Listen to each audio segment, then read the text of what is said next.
और ब्रेक के बाद आपका स्वागत है। सिलसिले को आगे बढ़ाते हैं, चलते हैं आपके ही शहर में और देखते हैं क्या कुछ है खास।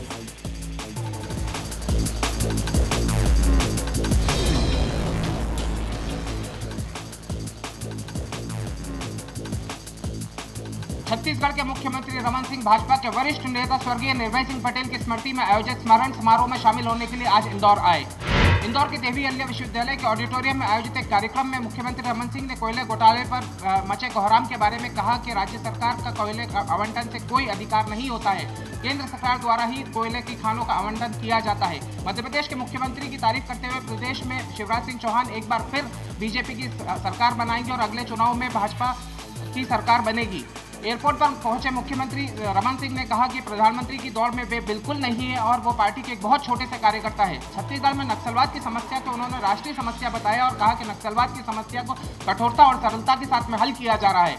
रमन सिंह ने छत्तीसगढ़ में हो रहे विकास कार्यों के बारे में बताया कि छत्तीसगढ़ कृषि के काम में बेहतर काम कर रहा है और अगले 20 सालों में छत्तीसगढ़ में किसी भी तरह की बिजली की कमी नहीं होने दी जाएगी। रमन सिंह ने यूपीए सरकार को पॉलिसी पैरालिसिस का शिकार भी बताया।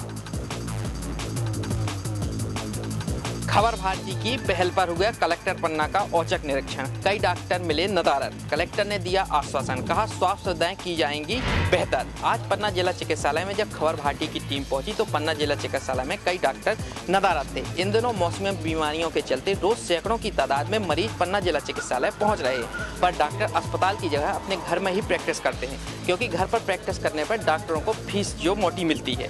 जब खबर भारती की टीम ने कलेक्टर पन्ना धनंजय सिंह भदौरिया से इस बारे में बात की तो कलेक्टर ने तुरंत ही गंभीरता दिखाते हुए अस्पताल का औचक निरीक्षण कर डाला। कई डॉक्टर ड्यूटी से नदारद मिले। वहीं कलेक्टर ने स्वास्थ्य विभाग में लापरवाही करने पर डॉक्टरों को कड़ी झड़प भी लगाई, जबकि डॉक्टरों को समय पर आने के पहले भी निर्देश कलेक्टर पन्ना द्वारा जारी कर दिए गए हैं। उनका कहना था कि हर हालत में स्वास्थ्य सुविधाएं पन्ना जिला चिकित्सालय की बेहतर की जाएंगी।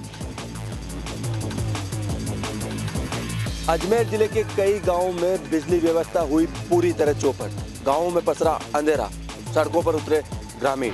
राजस्थान सरकार आम जनता को कितनी भी सुविधाएं देने का दम भरती हो, लेकिन ग्रामीण इलाकों में आज भी हालत जच के तस्त है। अजमेर जिले के खरखेड़ी गांव में ग्रामीण बिना बिजली के रहने को मजबूर है और इन ग्रामीणों के घरों में पिछले 5 दिनों से अंधेरा पसरा हुआ है, लेकिन बिजली विभाग आंखें मूंद कर बैठा है और विद्युत विभाग की लापरवाही अब इन ग्रामीणों पर भारी पड़ती जा रही है। इससे गुस्साए ग्रामीणों ने आज अजमेर दक्षिण के विधायक वासुदेव देवरानी के नेतृत्व में विद्युत विभाग के अधिकारियों का न केवल घेराव किया वरन उन्हें जमकर खरी खोटी भी सुनाई। ग्रामीणों ने अधिकारियों पर मनमानी करने का आरोप लगाते हुए बिजली व्यवस्था को जल्द दुरुस्त करने की मांग की है। गाँव वालों का कहना है कि समय रहते विद्युत विभाग ने गाँव में बिजली की व्यवस्था बहाल नहीं की तो उन्हें मजबूरन एक बड़ा आंदोलन खड़ा करना पड़ेगा। अब रैलियों और जनसभाओं में फिजा बिगाड़ने वालों के खिलाफ होगी कड़ी कार्रवाई। जबलपुर पुलिस संभाग की जोनल बैठक में लिया गया निर्णय, अधिकारियों को दिए गए निर्देश, कड़ाई बरतें। इस दौरान जबलपुर में पुलिस की संभागीय बैठक में जबलपुर संभाग के आईजी वी मधु कुमार ने अपने सभी वरिष्ठ अधिकारियों को निर्देश दिए हैं कि अब आने वाले दिनों में किसी भी सभा या रैली में यदि कानून व्यवस्था को बिगाड़ने की कोशिश की जाती है तो ऐसे लोगों के खिलाफ तुरंत कड़ी कार्रवाई की जाए। पुलिस के इस आदेश से अब एक नई खलबली मच गई है, क्योंकि आने वाले दिनों में कई सामाजिक, धार्मिक और राजनीतिक संगठनों के द्वारा पूरे संभाग में अलग अलग जगहों पर रैलियां और धरने और प्रदर्शन किए जाना है। जाहिर सी बात है कि अब इस माहौल में पुलिस का काम ज़्यादा बढ़ गया है। लोगों का मानना है कि पुलिस यदि इस कड़ाई के साथ पेश आएगी तो पूरे संभाग में अमन और चैन कायम रहेगा, साथ ही कानून व्यवस्था बिगड़ने नहीं पाएगी। पुलिस अपने इस आदेश के साथ मैदान में उतर चुकी है, लेकिन अभी भी उसे लोगों का विश्वास जीतना बाकी है। गरमाने लगी व्यापारी राजनीति। श्री गंगानगर जिले की प्रतिष्ठित व्यापारिक संस्था द गंगानगर ट्रेडर्स एसोसिएशन के चुनाव तय हो गए। आज सर्वसम्मति के लिए हुई बैठक पूरी तरह विफल साबित हुई। अध्यक्ष पद के अलावा अन्य पदों के लिए भी कई उम्मीदवार दावेदारी जताने लगे। इसके बाद चुनाव की घोषणा कर दी गई। आपको बता दें कि द गंगानगर ट्रेडर्स एसोसिएशन के चुनाव परिणाम जिले के राजनीतिक समीकरणों को भी प्रभावित करते हैं। इसी कारण इन चुनावों में बड़े व्यापारियों के अलावा राजनेताओं की भी अहम भूमिका रहती है। अब 2 सितंबर को यह तय होगा कि कितने उम्मीदवार विभिन्न पदों के लिए अपनी दावेदारी जताते हैं। वहीं इसके परिणाम आने वाले दिनों में क्षेत्र की राजनीति को भी खासा प्रभावित करेंगे। हरियाणा से सीकर को जोड़ने वाली ट्रेनों का शुक्रवार को थम जाएगा पहिया। मीटर गेज की जगह होगा ब्रॉड गेज का निर्माण। हरियाणा के लुहारू और राजस्थान के सीकर को जाने वाली ट्रेनें शुक्रवार देर रात थम जाएंगी।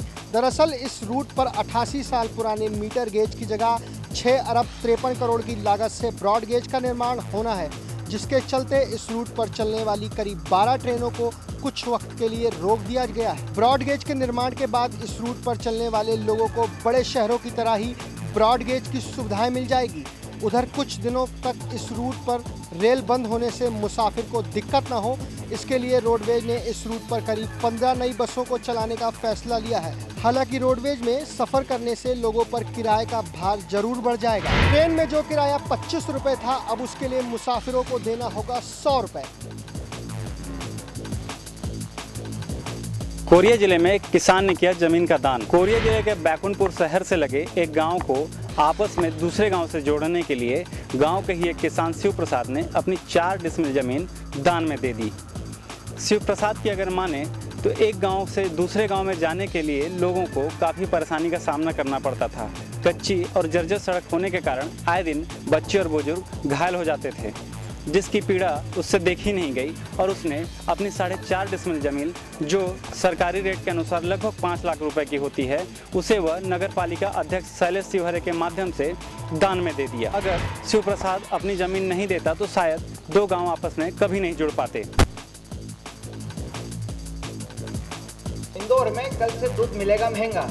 इंदौर दूध विक्रेता संघ ने कल से किसानों से दूध फैट के आधार पर खरीदने का निर्णय लिया है। इसके चलते दूध के दामों में प्रति लीटर 1 रुपए से लेकर 1 रुपए 30 पैसे तक की वृद्धि की गई है।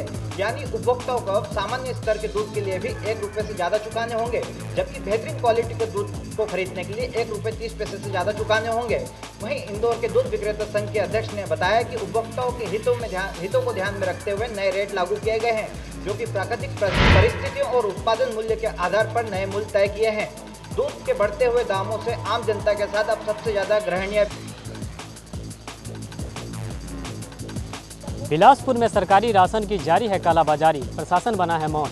बिलासपुर में खाद्य विभाग की मनमानी से इलाके के लोगों को सरकारी राशन नहीं मिल रहा है। लोगों का आरोप है कि खाद्य विभाग के अधिकारी राशन की कालाबाजारी को लेकर उदासीन है, जिसके चलते उनके हिस्से का राशन नहीं मिल पाता। दरअसल जिले के लिंगियाडीह गांव में सरकारी उचित मूल्य राशन की दुकानों पर राशन न होने का बहाना बनाकर लोगों को वहां से भगा दिया जाता है, जबकि इसी दुकान से अनाजों की जमकर कालाबाजारी की जा रही है। इतना ही नहीं, ग्रामीणों का सीधा आरोप है कि राशन दुकान संचालक उन्हें अनाज देने के लिए तभी तैयार होते हैं जब वे इसके लिए तय सरकारी मूल्य से ज़्यादा कीमत चुकाते हैं। इस हालात से जूझते हुए ग्रामीणों को 1 साल से ज़्यादा गुजर चुका है, जिससे तंग आकर लोगों ने खाद्य विभाग के दफ्तर का घेराव किया।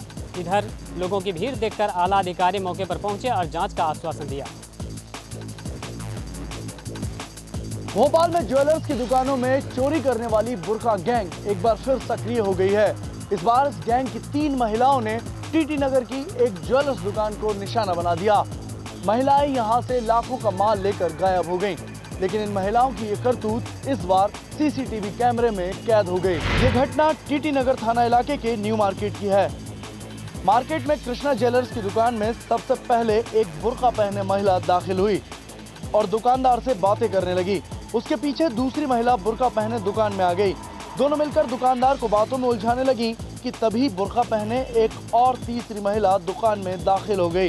तीनों ने बड़े ही शातिराना तरीके से दुकानदार को बातों में उलझाया और गहनों से भरा डब्बा उठाकर अपने बुर्के में छिपा लिया। वारदात को अंजाम देने के बाद तीनों तुरंत वहां से निकल गईं। ज्वेलर्स की दुकान में लगी तीसरी आंख में इस बुर्का गैंग की इन तीनों महिलाओं की एक करतूत तो रिकॉर्ड हो गई, लेकिन बुर्का पहनने की वजह से इनके चेहरे इस कैमरे में कैद नहीं हो पाए। और आज के सफर में इतना ही। कल फिर होंगे हाजिर मध्य प्रदेश, छत्तीसगढ़ और राजस्थान की 24 बड़ी खबरों के साथ। नमस्कार।